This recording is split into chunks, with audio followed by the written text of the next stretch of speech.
Welcome back to Math with Miss Reimer. Today we are looking at section 6D, 0 and negative exponents. First thing to note is that anything to the 0 power equals 1. It doesn't matter if it's a variable, if it has a negative base, if it's a large number, a fraction, anything to the 0 power equals 1. The reason for that is because of the rest of the quotient properties of exponents.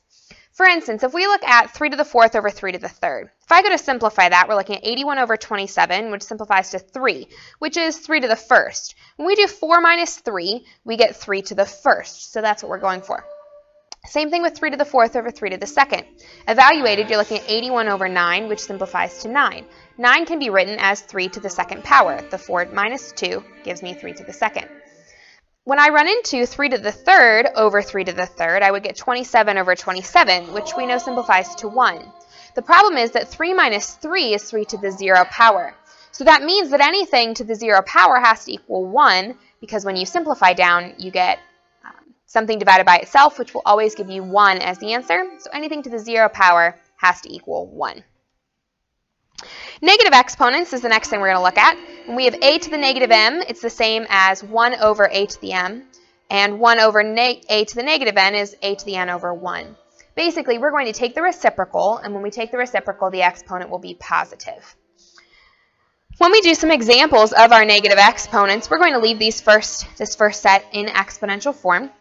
When we are trying to simplify things, we want no negative exponents left, so we're going to try and get these positive.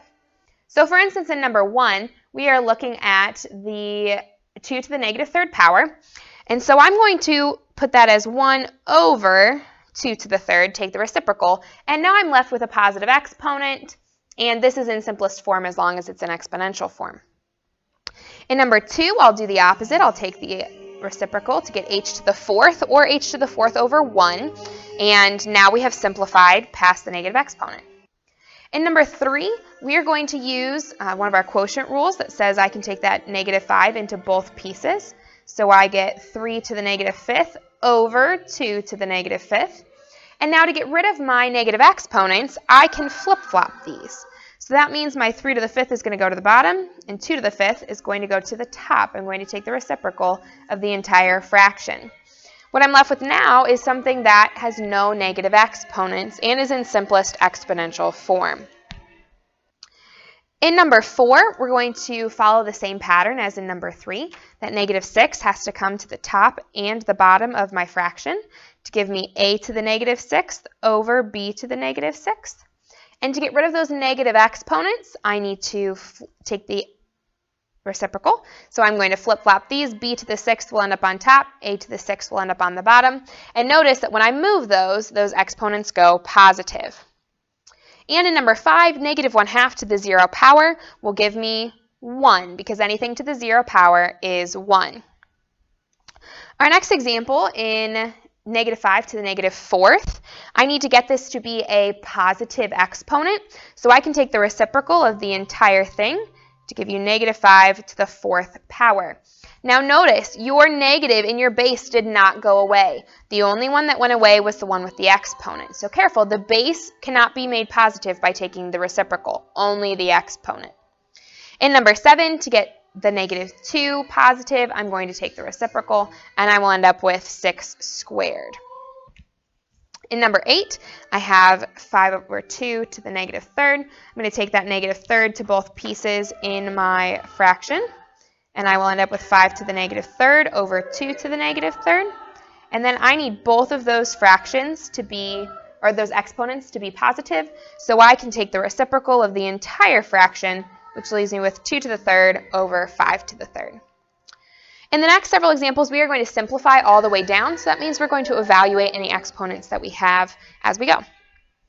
When we have 13 to the 16th times 13 to the negative 14th, I can use my multiplication rules that tell me that I can go ahead and add my exponents together because the base is the same.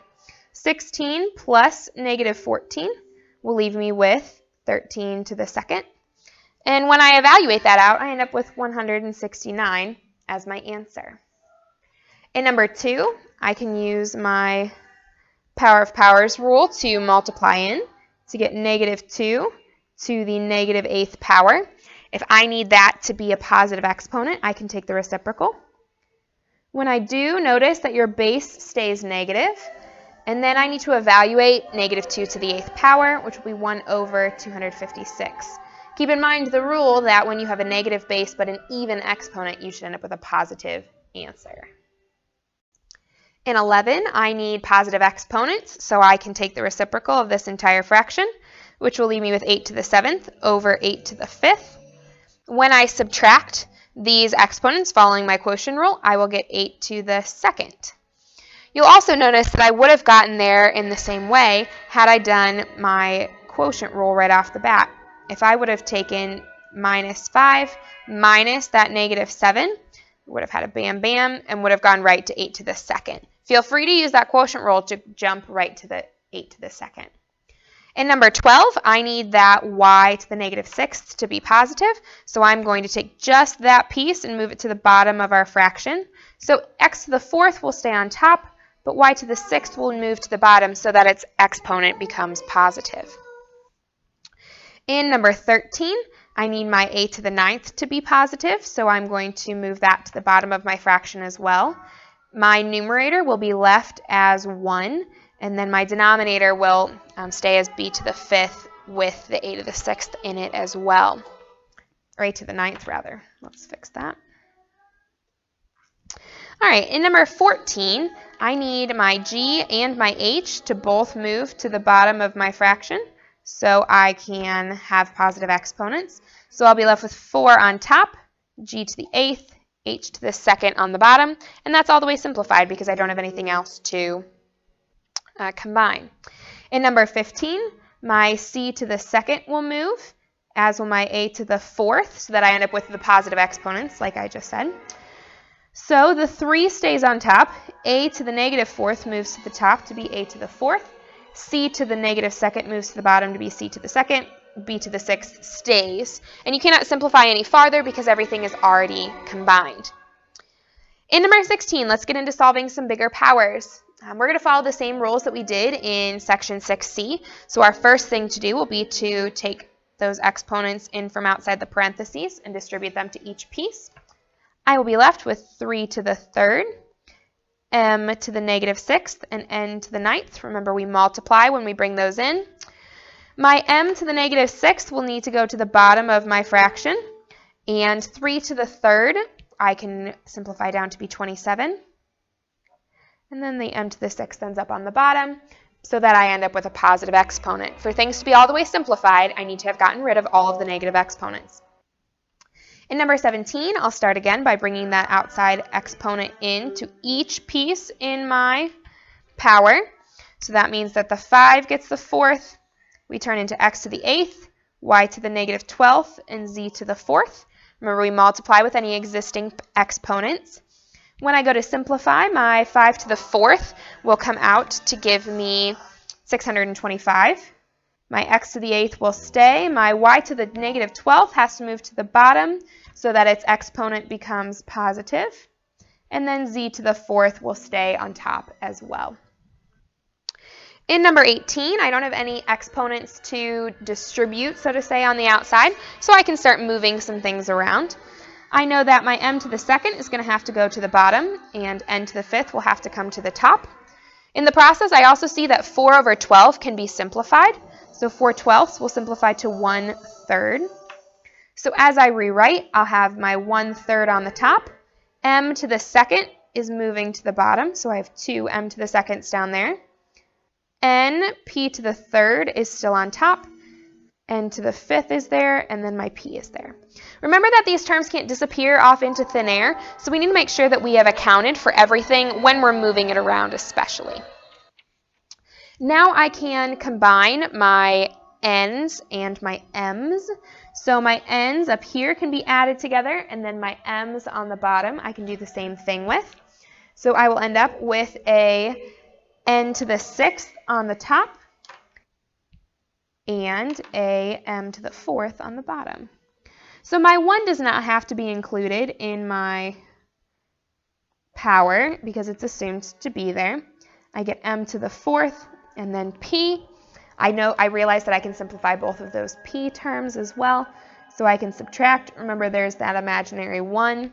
So we get n to the 6th p to the second over 3m to the fourth. In your next example, first we need to get rid of those parentheses, so I'm going to take that -3 in first. When I do that, I get 2 to the -3rd, r to the -6th, t to the -3rd, rst to the fourth, all over 6r to the 6th, s to the -3rd.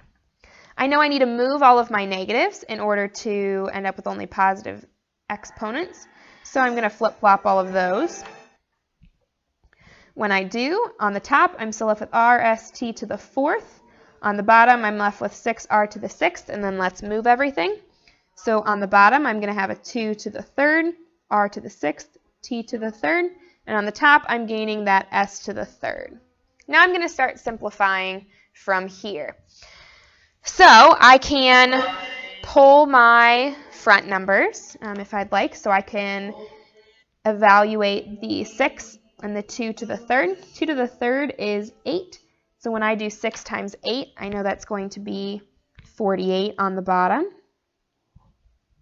So I've taken care of both of those. Now I can combine let's combine across the top and across the bottom. So across the top I have s cubed and s, so that will give me an s to the fourth. So r, s to the fourth, t to the fourth.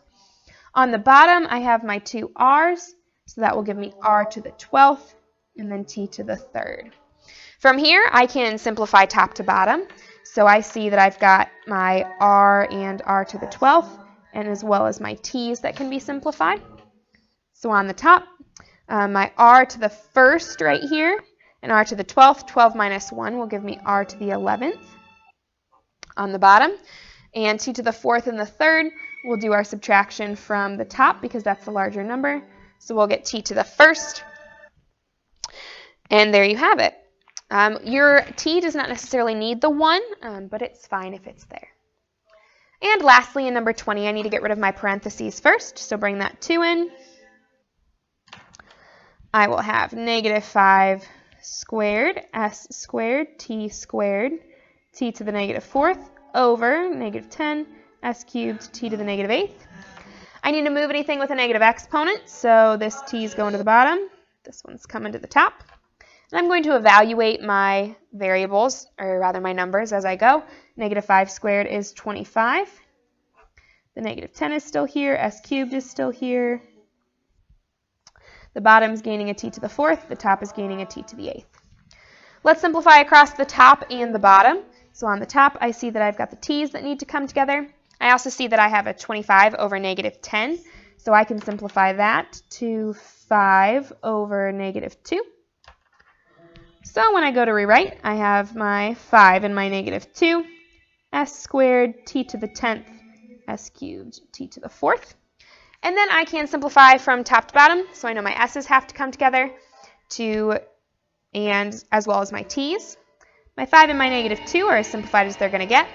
3 minus 2 will give me s to the 1st, which will stay on the bottom because the 3 is the larger exponent. And 10 to the 10th minus the 4th will give me t to the 6th. And that's as simplified as I can get. That's all for Math with Miss Reimer with